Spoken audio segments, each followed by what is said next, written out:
कि जिससे उत्तम शिक्षा कैसे घर घर में पहुँचे।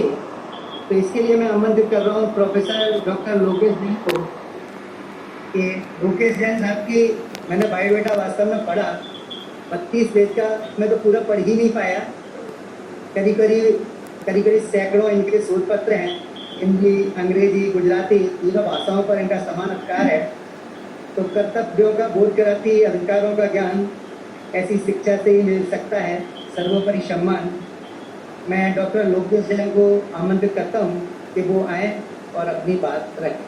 डॉक्टर लोकेश, स्वागत है।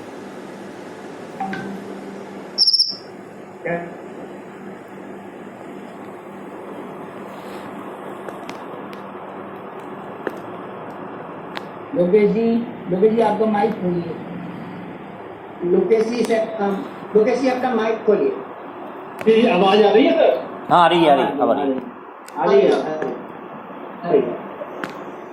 मंगलम भगवान वीरो मंगलम गौतम गणी मंगलम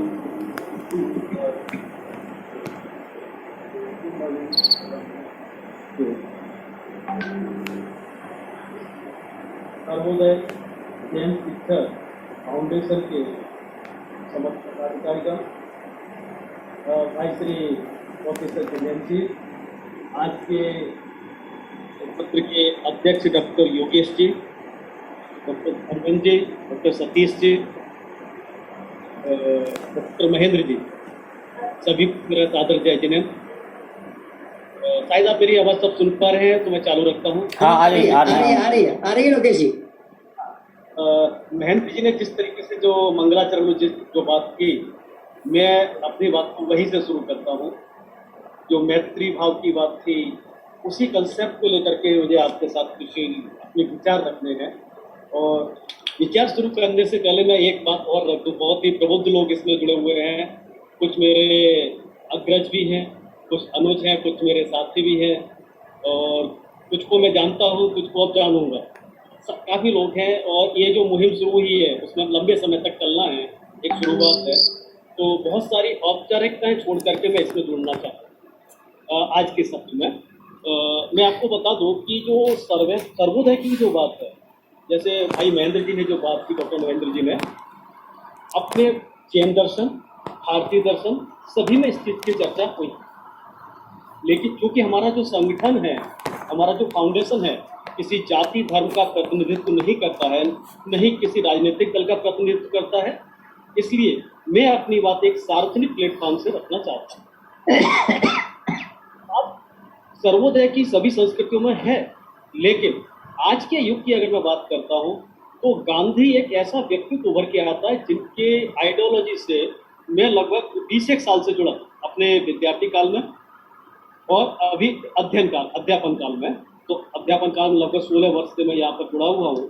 तो एक संपर्क में आया, मुझे लगा कि जैसे सत्य और अहिंसा के साथ रह करके जिस सर्वोदय की परिकल्पना को अपने जीवन में उभारा और उसको लेकर के साथ चले, तो मैं उनके साथ को जोड़ करके, उनके नाम को जोड़ करके मैं उन चीज़ों को, अपने विचार को आपके सामने रख रहा हूँ। तो पहला मेरा जो मैंने इसको टॉपिक दिया, जो इसको शीर्षक दिया, इस तरह से देना चाहा कि वर्तमान परिप्रेक्ष्य में गांधी जी का सर्वोदय चिंतन एवं व्यवहार।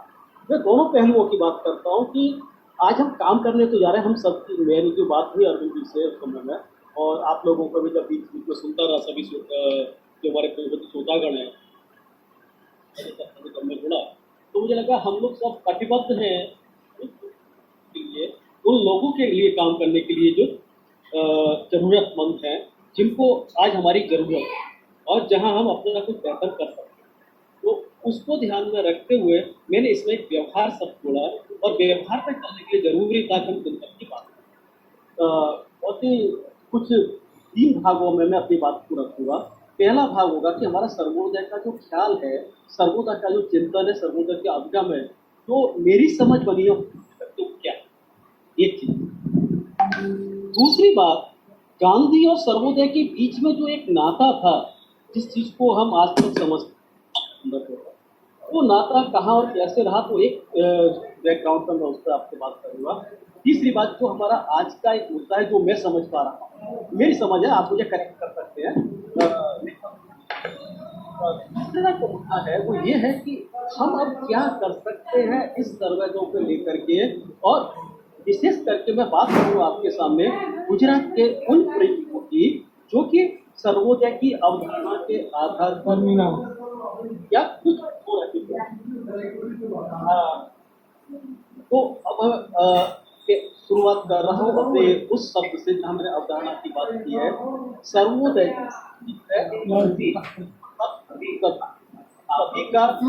सबका विकास।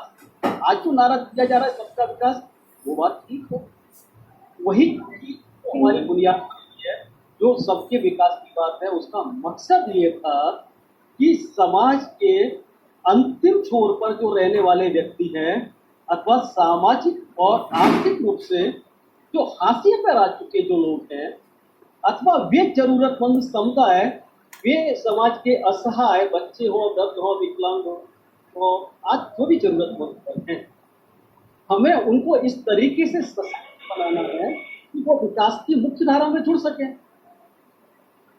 जरूरतमंद की बात इसलिए कि इसके लिए एक शब्द था जो राजस्थान से प्रचलित हुआ, वो था अंत्योदय।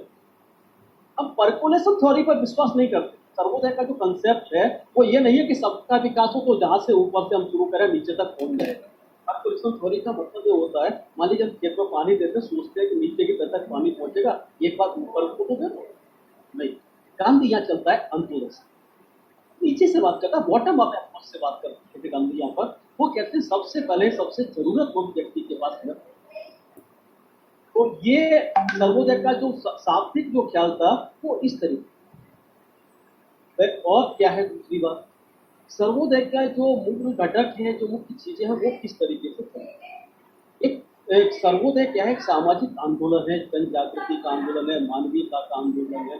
जिस चीज को हमने अभी भाई जिनेन्द्र जी इसमें उद्देश्यों की बात कर रहे हैं, तो उसमें उन्होंने बात की कि हमें समाज को संस्कारित करना है, शिक्षित जो भी पिछड़े जो लोग हैं उनको उस दिशा में लाना है कि वो भी समाज में अपना बेहतर योगदान कर सके। तो उनको ध्यान में रखते हुए तो वो सारी चीजें समाज में किस तरीके से बनेगी, तो सर्वोदय के मूल घटक की मैं आपसे बात करता हूँ। इसको लेकर कभी गांधी चलते थे। पहली बात की सत्य की गति, सर्व शब्द है, उसमें 3 चीज शामिल करते हैं। व्यक्ति स्वयं अपने आप में शामिल है, वो अपनी बात करते हैं, फिर व्यक्ति समाज शामिल है, और समाज के बाद समष्टि मतलब प्रकृति शामिल है, जो हमारे आसपास का पर्यावरण। तो कहते हैं सर्वोदय का पहला जो घटक है वो है सभी के प्रति प्रेम, निस्वार्थ प्रेम की बात है। दूसरी बात, जिनके साथ हमें काम करना है, जिनके लिए काम करना है, हम लोग विरोधी लोग के साथ रह के काम करें, लेकिन प्रेम नहीं जाना चाहिए। तो उसके लिए वो एक शब्द और देते हैं कि मतभेद भले हो हमारे बीच में, लेकिन मनभेद नहीं होना चाहिए। और इसके चलते हमारा जो सहयोग है, जो अपेक्षित सहयोग है विरोधी के साथ भी, वो भी नहीं रुकना चाहिए। सर्वोदय की जो बात है, गहन जो चिंतन है, वो इसको लेकर के चलता है। आगे मैं आपसे बात करूंगा उन्होंने इस चिंतन का उपयोग कहाँ किया, बहुत संक्षेप में बात करूंगा, मुझे मालूम है इसकी जो लिमिटेशन है। तीसरी जो बात है जब सर्वोदय के घटक की, जो आगे जाकर के आती है कि हम दूसरों के लिए कुछ कर रहे हैं, ऐसा नहीं। सर्वोदय में हम अपने आप से शुरुआत भी करते हैं। तो वो एक बात करते हैं, अपने आप से शुरुआत कहां से है, तो जरूरतों को लेकर के हम सर्वोदय में योगदान दे सकते हैं। किस तरीके से हम अपनी जरूरतों की पूर्ति करके, न कि नई जरूरतें खड़ी करें। तो जिस तरह का बाजार, जिस तरह के साधन संसाधन के उपयोग की बात जो आज हो रही है, जिसका खामियाजा हमारा समाज भुगत रहा है, समाज में जो सामाजिक आर्थिक जो स्तर बन गए हैं वो भुगत रहे हैं, उन चीजों की बात। और इसी के चलते जो सामाजिक बुराइयां हमारे समय, उस समय भी बनती थी और आज भी हैं, जैसे अस्पृश्यता है, सामाजिक विद्वेष है, इन सब की बात। और मूल जो बात थी वो थी उनका अहिंसक का या अहिंसक तरीका, जिसको लेकर के वो चलते। सर्वोदय में उस तरीके को बोलते नहीं। अब मैं बात करूं आपसे गांधी के उस ऐतिहासिक परिप्रेक्ष्य की, जहां उन्होंने सर्वोदय शब्द का, सर्वोदय के चिंतन की बात की, सर्वोदय के उपयोग। आप सब परिचित है, सभी प्रबुद्ध जन है। दक्षिण अफ्रीका में जब गांधी थे, जिस समय में, उस समय जब पढ़ने गए थे विलायत में, तब तो उनके हमारे युवाओं जैसे वो सपने थे कि हमें भी वही गाँव जलाले मिले, वही भौतिकवाद मिले, उसी तरह की ड्रेस, वो सारी चीजें गांधी के साथ। लेकिन जब वो दक्षिण अफ्रीका में गिरमिटियाओं के दुखों को जब उन्होंने देखा, हिंदी शब्द की बात यूज कर रहा हूँ, हिंदू नहीं कर रहा हूँ, मैं बहुत समझ के शब्द का उपयोग कर रहा हूँ। हिंदियों के लिए जो हिंद के निवासी थे उनके दुखों को जब उन्होंने देखा, तब उन्होंने इस तरह का कंसेप्ट उनके दिमाग में आया। और उसके मूल में जो बात थी गांधी के साथ में, एक साथी थे उनके, तो उन्होंने लिए अंटू दिस लास्ट करके पुस्तक थी, उसको उन्होंने पढ़ा और पढ़ते पढ़ते उनके मन में एक रात में इतना परिवर्तन आया कि उन्होंने सारी जीवन शैली को बदलना शुरू कर दिया। उन्होंने कहा ऐसा नहीं होना चाहिए, मुझे वही मिलना चाहिए जो सब लोगों को मिलता है, यह सबका जिसका अधिकार है। तो वो थी सादगी भरा जीवन। मैं बात कर रहा हूँ दक्षिण अफ्रीका की। दूसरी बात थी श्रम साध्य रचनात्मकता। तीसरी बात थी आत्मनिर्भरता का उदाहरण, जो उन्होंने फिनिक्स बसाहट जहां उन्होंने शुरू की थी, वो दक्षिण अफ्रीका का उनकी एक बात। वो बात करते हैं वहां पर कि ये जो सारे काम किए गए, ये जो मैं कर रहा हूँ अपनी आत्मसंतुष्टि के लिए कर रहा हूँ, जिससे समाज का भला होगा, मेरा भी भला होगा, लेकिन अहम संतुष्टि के लिए मैं ये काम नहीं कर रहा। दूसरी बात, तीसरी बात थी वो सत्याग्रह को, सर्वोदय को साथ में सत्याग्रह को भी लेके चलते। सत्याग्रह का मतलब है वही जो मैंने आगे आपसे बात की कि विरोधी से भी प्रेम।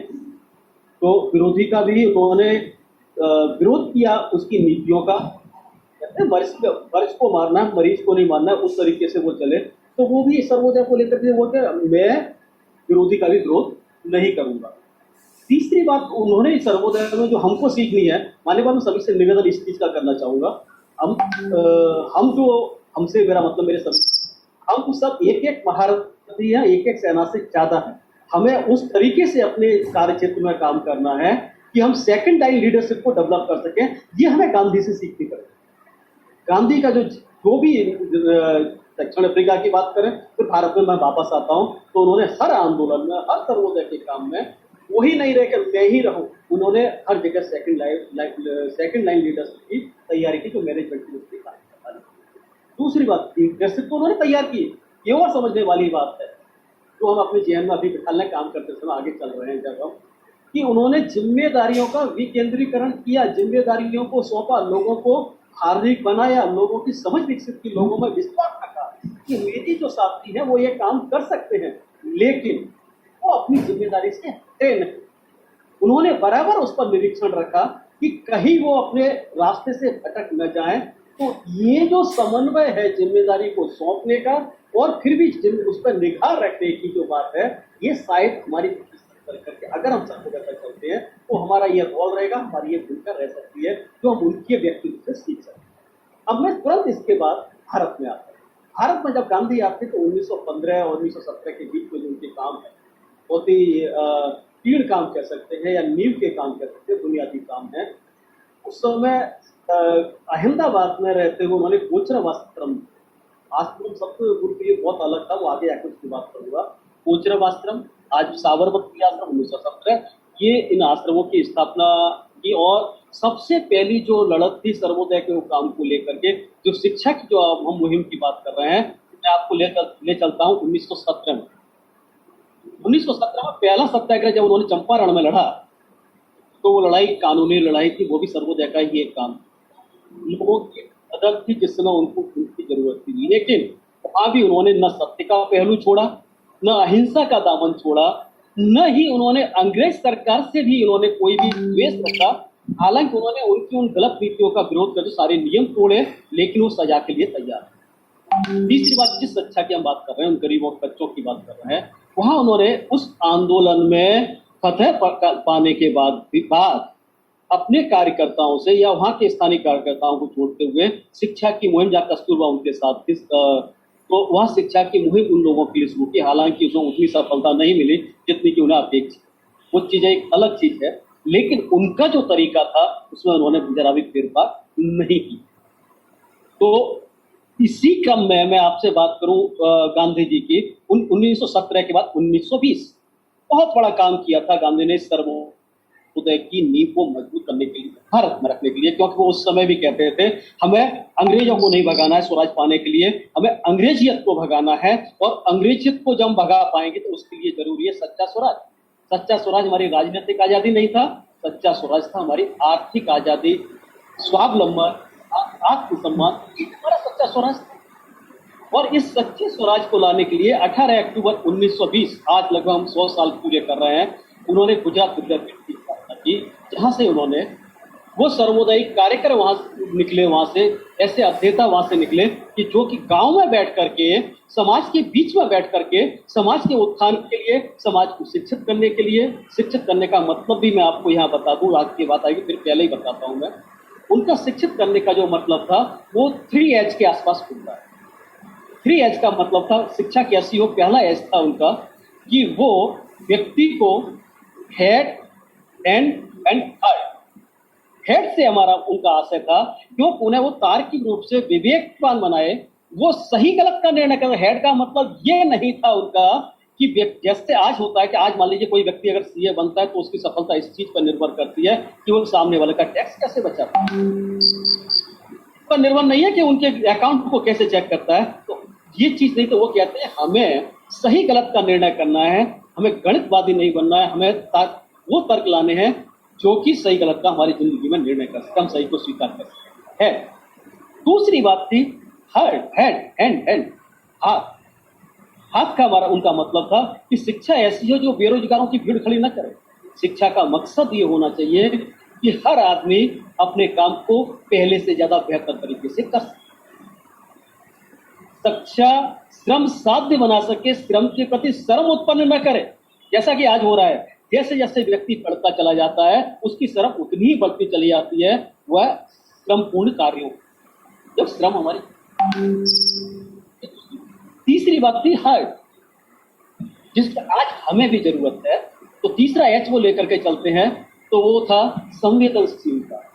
हार्ट से हमारा मतलब था कि व्यक्ति करुणावान, मानवीय मूल्यों से संपन्न बने, ये था हार्ट। तो शिक्षा में इन बुनियादी मूल्यों को लाने के लिए जो पाठ्यक्रम है, पाठ्यक्रम से ज्यादा जरूरी जो चीजें थी वो थी विद्यार्थियों का चरित्र निर्माण। जैसा कि हमारे हम स्मारक की शिक्षा को देखें या दूसरे हमारे गुरुकुल हैं, प्रतिभा स्थलीय दूसरे गुरुकुल को देखें, तो वहां पे जिस चीज पर जोर दिया जा रहा है वो था उनका चरित्र निर्माण किया। आज वो चीजें नहीं। जगह जगह गुजरात में इस तरह के प्रयोगों शुरू हुए। 1920 की बात थी, तो विद्यापीठ का भी जो उद्देश्य था ऐसे समर्पित कार्यकर्ताओं को तैयार करने का था जो गांव में बैठ करके, गांव में रह करके वो कार्य कर सके। एक और बात अहम बात कर दूं, क्योंकि जो आश्रम की बात हुई थी, तो आश्रम में रहने के लिए आश्रम की एक जीवन शैली उन्होंने ईजाद की। जिसको आश्रम में रहना है उसको यम नियम की भांति, मतलब उसमें कोई भी समझौता नहीं है। उन्होंने एकादश व्रतों की बात की, उनको एकादश व्रतों का पालन, 11 व्रत, जिसमें कि 5 व्रत जो थे वो तो अपने जैन दर्शन के ही हैं, और वो कहते पतंजलि योग में भी दिए हुए हैं, विभिन्न भारतीय दर्शनों में भी दिए हुए हैं। वो 5 व्रत थे सत्य, अहिंसा, अस्तेय, ब्रह्मचर्य और अपरिग्रह। जरूरतों को मर्यादित करना। अस्तेय के लिए बहुत अच्छी बात कहते हैं कि जो व्यक्ति बिना श्रम किए खा रहा है वो चोरी का अन्न खा रहा है।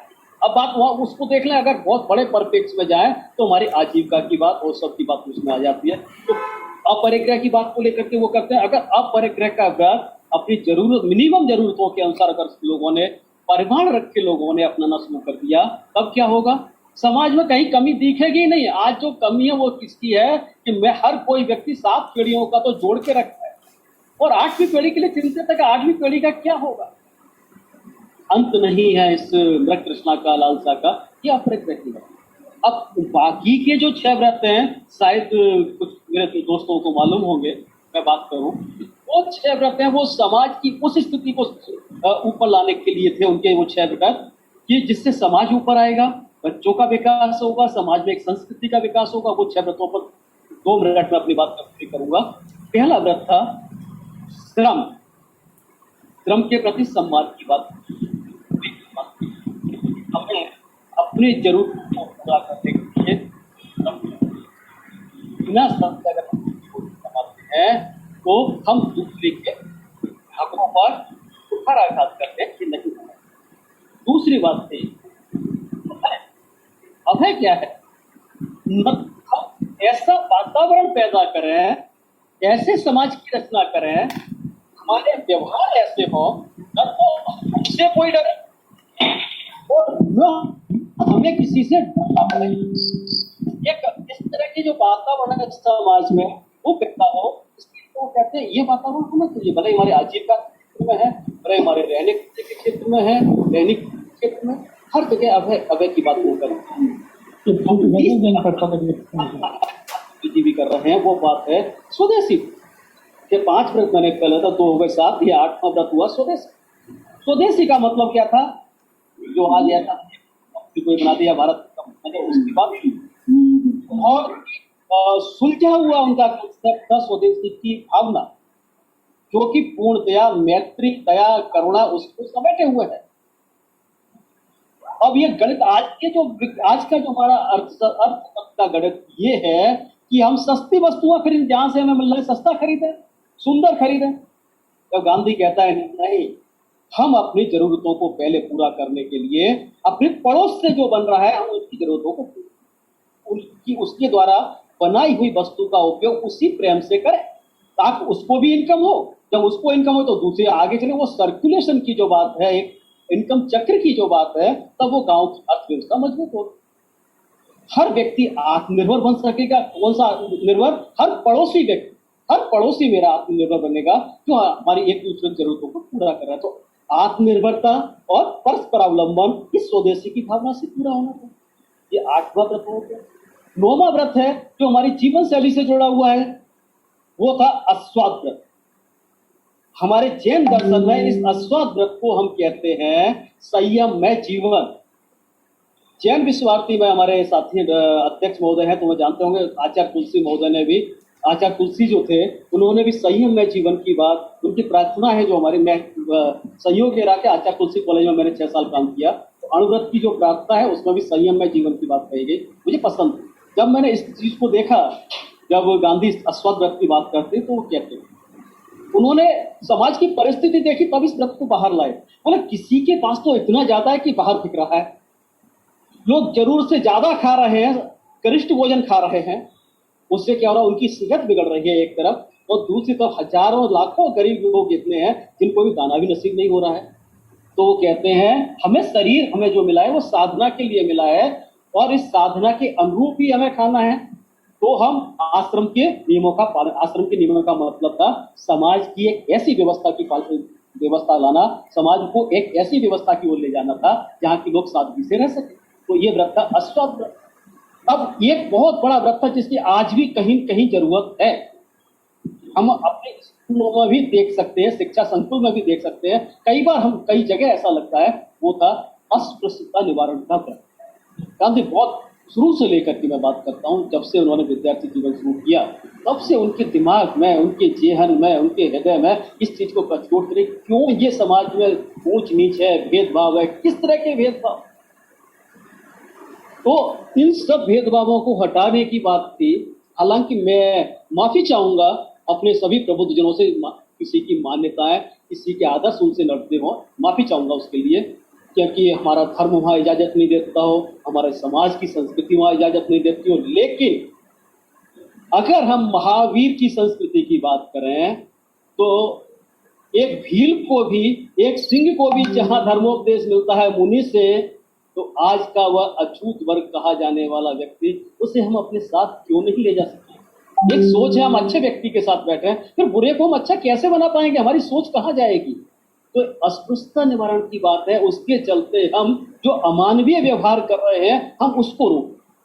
कोविड-19 की आज समय में मैं महसूस कर पाया हूँ, पिछले 2-3 महीनों में, जब मैंने देखा सोसाइटी में, शिक्षा संकुलों में किसी व्यक्ति को अगर कोरोना पॉजिटिव पाया गया तो उसके साथ मानसिक रूप से जो अभद्र व्यवहार हो रहा है, जिस तरह से हम उसे जगह जगह पर टॉर्चर करने का प्रयास कर रहे हैं, बिना कुछ कहे हुए, मैं कहने की बात नहीं करता, बिना कुछ कहे हुए अपने व्यवहार से हम इतना टॉर्चर कर देते हैं कि वो बेचारा व्यक्ति ये समझता है कि मैंने 7 मिनट का पाप कर।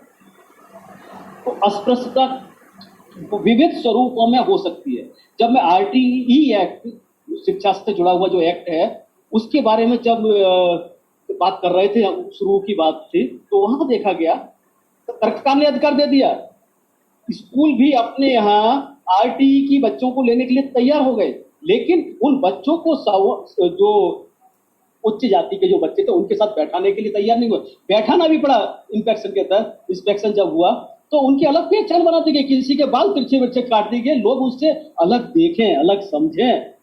ये अस्पृश्यता, समाज की अस्पृश्यता आज तो जगह जगह पर कहाँ कहाँ अस्पृश्यता नहीं है, स्वरूप अलग अलग है, लेकिन जो मानसिक तनाव व्यक्ति वो झेलता है, अस्पृश्य समझाने वाला व्यक्ति, उसकी बात करते हैं अस्पृश्यता निवारण, और उसका प्रभाव उसकी सारे जीवन पर पड़ता है। हम किसी प्राणी को यहाँ दोष नहीं दे सकते, उसके ऊपर अत्याचार नहीं कर सकते, ये भी एक प्रकार की हिंसा। तो ये व्रत था। लास्ट जो व्रत था जिसके ऊपर आज झगड़े हो रहे हैं समाज में, सहिष्णुता की जहाँ बात आती है, वो कहते हैं लास्ट व्रत में सर्वधर्म समभाव।